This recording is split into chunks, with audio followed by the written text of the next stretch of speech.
Hi, I'm Maria Dennis from Mix 106.5 Radio, and I am a survivor.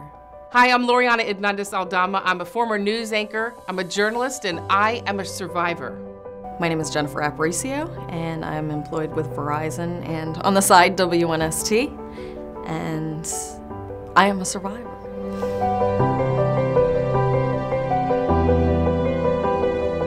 I was having some stomach issues, you know. I went to the emergency room, and they told me that, listen, we did some routine blood work, and your blood work is really off. We think you have leukemia.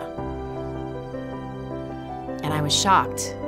I was really fatigued, ended up getting pain under my right arm, went to the doctor to get a mammogram and an ultrasound. Mammogram was negative, thank God. The ultrasound showed that I had 2 swollen lymph nodes under my arm. I went in to have an IVF procedure to have our second child, and not an oncologist, but my fertility doctor said, you can't have a baby, you have cancer.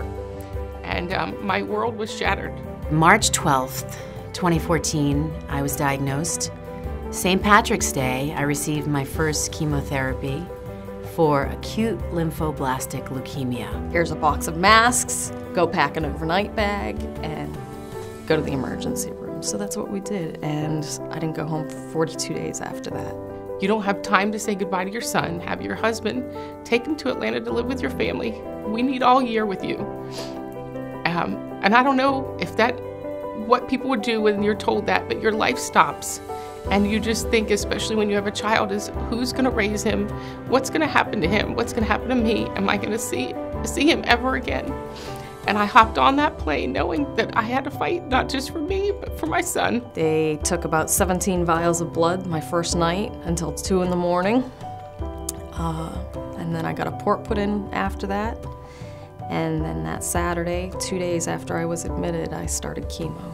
I was there, day in, day out, in isolation, receiving chemotherapy treatments, and subsequently a bone marrow transplant in June. They found a match for me, 2 matches, 2 perfect matches, 10 genetic markers that match perfectly, and my donor ended up having the same blood type too. And in the hospital, when I got my first blood transfusion, I found out it was B positive. So that became my mantra, was B positive. And I checked into Johns Hopkins, and I was there for a year. I was there in 5 rounds, 40 days on, 2 weeks home with my son again. It was the most horrifying year of my life. 7 years ago, I organized through Mix 106.5 a bone marrow drive for our little cousin who had ALL. And that's actually how I talked to my kids about how I was gonna be dealing with this. I said, hey, you know, remember how Harry had to go through this hospital stay and he lost his hair and he was given medicine? And they said, yeah, Mom, we remember. And I said, well, I'm gonna have to do the exact same thing. And I did it. Yeah. I never cried when I got my diagnosis or after my diagnosis. To be honest with you, I didn't start crying until I started seeing kids with cancer and that kind of thing. Like, I would go through it all again if I could prevent a kid from getting cancer. I mean, I cry so much now, but not about myself. I cry for everybody else.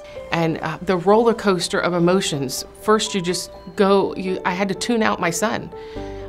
And just say, I just have to focus on my son, but I couldn't call him every day because if I called him, it would break me down because I knew what I was doing to him. And he would just cry and kiss the screen on my FaceTime and say, take me home. It was hard.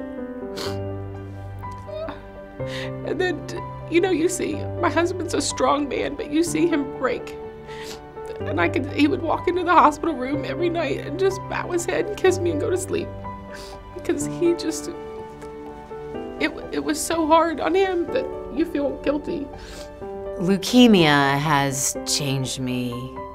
Now I don't worry about the small stuff. You know, I take every day as it comes, you know, and I try to just be positive. It was an ordeal, and I'll never forget it, and I'll appreciate people more than I had already appreciated people, especially my friends and my family. It's been 9 months since my transplant, and things are great. I get fatigued a little bit, but other than that, I've had no complications. So I'm back to work full time, and so far so good. I'm about 140 days post-transplant, and not a day goes by that I don't cry because I live in fear, and I don't want to live in fear. Even last week he said to me, "Mommy, is it time for me to go live with Nana again?" And I cried and I said, "No, Mommy is all better now." But in the back of my mind, I cried and said, "I hope." I said to myself, "I hope." But what we go through is really traumatizing. Now I think it was meant to be. I have two mottos. God won't give you more than you can handle, and you have to live one day at a time. The things that kept me positive were support from the community. Having that support from people and keeping busy during the day really helped to keep a positive attitude and get through it. And making new friends like Loriana and Maria. Nothing makes me happier to know that this is like the gift of life that keeps giving, that I get a second chance. And other people now are getting a second chance. And that has been my mission, to change lives through my illness. If you didn't know, I had long, straight, blonde hair before, and now I've got this curly mop.